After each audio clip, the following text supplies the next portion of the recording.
आप यही सोच रहे हैं ना कि अभी तो बोर्ड एग्जाम्स में बहुत टाइम है, लेकिन सच ये है कि 10th क्लास के एग्जाम्स मार्च के स्टार्ट में शुरू हो जाते हैं और 9th क्लास एग्जाम्स मार्च के एंड तक शुरू हो जाते हैं। यानी आपके पास सिर्फ कुछ मंथ्स का गोल्डन टाइम है और अगर आप इस टाइम को अभी ही सही तरीके से यूटिलाइज करते हो तो आप भी मेरी तरह बोर्ड एग्जाम्स में 95+ % जरूर लेकर आओगे। अस्सलाम वालेकुम एवरीवन, मेरा नाम है अमन जफर और आज मैं आप लोगों के लिए एक ऐसा टाइम टेबल लाई हूँ जिसे फॉलो करके मैं खुद मैट्रिक में 96% और एफएससी में 94% ला चुकी हूँ और अब मेडिकल कॉलेज की स्टूडेंट हूँ। साथ ही में मेरी फिजिकल क्लासेस के जिन जिन स्टूडेंट्स ने मेरा बनाया हुआ टाइम टेबल फॉलो किया तो उनके रिजल्ट भी हमेशा 92+ ही आए। इस वीडियो में मैं आपको वही डेली रूटीन टाइम टेबल देने वाली हूँ जो आपके लिए भी गेम चेंजर साबित होगा। देखो बच्चों, अब डिपेंड आप पे करता है। अगर आप आज से ही रेगुलरली इसे फॉलो कर लोगे तो आप भी इंशाल्लाह 95+ 98+ ला रहे होंगे। आई नो इस वक्त बहुत प्रॉब्लम आ रही है क्योंकि अभी ही वेकेशन खत्म हुई हैं और अब क्लास टेस्ट एग्जाम सब स्टार्ट हो रहे हैं, लेकिन कोई प्रॉपर टाइम टेबल नहीं है और अगर टाइम टेबल बनाते हैं तो उसको फॉलो नहीं कर पाते। आखिर आइडियल टाइम टेबल है क्या? सबसे पहले एक चीज जान लें, आपको अपना टाइम टेबल खुद बनाना पड़ेगा। हाँ, मैं आज आपको एक टाइम टेबल दूंगी, बेस्ट टाइम टेबल दूंगी, लेकिन उसमें छोटी मोटी चेंजेस आपको अपने हिसाब से करना पड़ेंगी। अगर आप आंख बंद करके इसे एज इट इज फॉलो कर लोगे तो फिर आप बिल्कुल नहीं कर पाओगे। आपको अपनी प्रायोरिटीज के अकॉर्डिंग इसे सेट करना पड़ेगा। मैं अपनी स्टोरी से स्टार्ट करती हूँ। जब मैं 9th-10th में थी तो मैंने बहुत से तरीके और स्ट्रैटेजीज ट्राई किए। बहुत ट्रायल्स एंड एरर्स के बाद मुझे फाइनली एक बेस्ट टाइम टेबल मिल गया। तो आज मैं आपको बताने जा रही हूँ कि मैंने टाइम टेबल कैसे बनाया। सबसे पहला पॉइंट है सेट योर प्रायोरिटीज। मतलब आपको डिसाइड करना है कि आपके वीक और स्ट्रॉन्ग सब्जेक्ट्स का ऑर्डर क्या है। जैसे मेरा ऑर्डर ये था कि मैं मैथ्स को सबसे पहले करती थी और मैथ्स को अगर एक गेम की तरह और पजल की तरह करें तो माइंड भी फ्रेश हो जाता है और कंसंट्रेशन भी इंक्रीज होता है। फिर मैं बाकी साइंस सब्जेक्ट्स करती थी जैसे फिजिक्स, केमिस्ट्री और बायोलॉजी। फिर आते थे इंग्लिश, उर्दू, इस्लामियात और पाकिस्तान स्टडीज। आपको भी इसी तरह अपना ऑर्डर लिखना है। सबसे टफ सब्जेक्ट्स ऊपर, फिर उससे कम टफ सब्जेक्ट्स नीचे।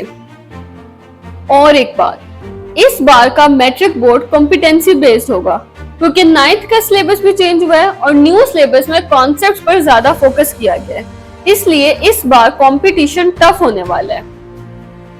अब सवाल आता है कि कितने घंटे पढ़ना चाहिए।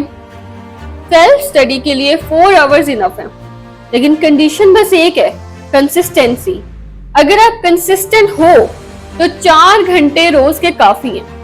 सोचो, अगर आपने आज से ही 4 घंटे सेल्फ स्टडी के लिए फिक्स कर लिए तो फरवरी तक आप अपना पूरा सिलेबस रिवाइज कर चुके होंगे। अब देखते हैं हम अपना टाइम टेबल। सुबह 6 बजे आपने उठना है। 6 से 6:30 तक आपने वजू करना है, ब्रश करना है, फ्रेश होना है और फजर पढ़नी है और साथ में थोड़ी देर कुरान भी पढ़ना है। अगर आप अपना दिन की शुरुआत ही नमाज और कुरान से करोगे तो आपका दिन बहुत अच्छा गुजरेगा और वैसे भी नमाज तो फर्ज है ना। उसके बाद आपने अपने उस फ्रेश टाइम में हाफ आवर जो है वो रिवीजन को देना है। अब वो उस टाइम पे आप अपने स्कूल का कोई टेस्ट भी रिवाइज कर सकते हो या फिर कोई वीक टॉपिक या वीक सब्जेक्ट है तो उसको रिवाइज कर सकते हो और या मैथ्स के फॉर्मूलाज को रिवाइज कर सकते हो। फिर 8 से 2 तक स्कूल जाना है। मोस्टली बच्चों के स्कूल का टाइम 8 से 2 ही होता है। 2 बजे आपने स्कूल से वापस आके अपना यूनिफॉर्म चेंज करना है, लंच करना है और जोहर की नमाज लाजमी पढ़नी है। फिर 3 बजे आपने सो जाना है। 3 से 4 तक 1 घंटे का नैप आपने बहुत जरूरी लेना है। सही है, क्योंकि उसी के बाद आप पूरे फोकस के साथ अपनी पढ़ाई कर सकोगे। 4 से 5 तक आप जो चाहे कर सकते हो। आप खेलना चाहते हो, कोई भी ऐसी चीज जो आपको एंटरटेन करती है, जिसे आप एंजॉय करते हो, वो आप करो, but try to avoid digital devices क्योंकि वो आपका फोकस और अटेंशन स्पैन कम कर देती है। 5 से 5:30 तक आपने असर की नमाज पढ़नी है और शाम की चाय पीनी। अब 5:30 बजे आपने पूरे फोकस के साथ पढ़ने बैठ जाना है। 5:30 से 7:30 तक आपका होगा पहला स्टडी स्लॉट। इसको आप 50-50 मिनट के 2 सेशंस में डिवाइड कर सकते हो जिसमें आप 5-5 मिनट की ब्रेक भी ले सकते हो। और इस स्टडी स्लॉट में आपने टारगेट करना है अपने वीक सब्जेक्ट्स को। और इस स्टडी स्लॉट में आपने सबसे पहले अपने मोस्ट वीक सब्जेक्ट्स को कवर करना है। उसके बाद 7:30 से 8 तक मगरिब पढ़नी है, थोड़ी देर रिलैक्स करना है। 8 से 9 तक होगा आपका दूसरा स्टडी स्लॉट। इस टाइम पे भी आपने दोबारा से अपनी वीक सब्जेक्ट्स को ही पढ़ना है। 9 से 10 तक आपका टाइम है कि आपने डिनर करना है, फैमिली को टाइम देना है, टीवी देखना है, थोड़ा रिलैक्स वगैरह करना है। 10 से 11 तक होने वाला है आपका तीसरा स्टडी स्लॉट। लेकिन इस टाइम पे आप अपने इजी सब्जेक्ट्स को करोगे, जैसे कि इंग्लिश, उर्दू, इस्लामियात और पाकिस्तान स्टडीज। चाहो तो दो दो का पेयर बना लो, एक दिन इंग्लिश और इस्लामियत कर लो, अगले दिन पाकिस्तान स्टडीज और उर्दू कर लो। लेकिन अगर कोई होमवर्क मिला इन सब्जेक्ट्स का तो प्रेफर करो कि आप अपना होमवर्क पहले कंप्लीट कर लो। उसके बाद 11 बजे आपने सब कुछ माइंड अप करना है और सो जाना है। मैं अकेडमी और ट्यूशन वगैरह नहीं जाती थी, सिर्फ सेल्फ स्टडी करती थी, तो मैं ये एग्जैक्ट टाइम टेबल इसी तरह से फॉलो करती थी। अब जो बच्चे ट्यूशन जाते हैं वो अकेडमी से वापस आकर एटलीस्ट 2 घंटे डेली सेल्फ स्टडी को देंगे, जिनमें वो अपने वीक सब्जेक्ट्स को डेली पढ़ेंगे। इसके अलावा रोज 7 घंटे की नींद बहुत जरूरी है। बोर्ड के करीब इसे कम भी कर सकते हैं, लेकिन अभी 7 घंटे की नींद लाजमी लेनी। देखो बच्चों, प्री बोर्ड्स आपके लिए ट्रायल रन होते हैं और बोर्ड एग्जाम्स हैं फाइनल मैच। अगर अभी से ये रूटीन फॉलो कर लोगे तो फरवरी तक आपकी रिवीजन इतनी स्ट्रॉन्ग हो जाएगी कि आप बोर्ड में 95+ % आराम से लेकर आओगे। बस एक बात याद रखो, जो आपके पास्ट के मार्क्स हैं 8th क्लास के, 9th क्लास के, बस अब उन्हें भूल जाओ, क्योंकि ये एग्जाम आपका सबसे बेस्ट एग्जाम होने वाला है।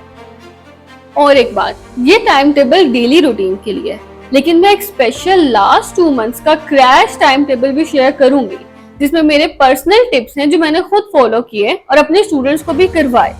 मैंने लास्ट 2 मंथ्स में किन स्ट्रैटेजीज को फॉलो किया, पास्ट पेपर्स को कैसे सॉल्व किया, सब कुछ बताऊंगी।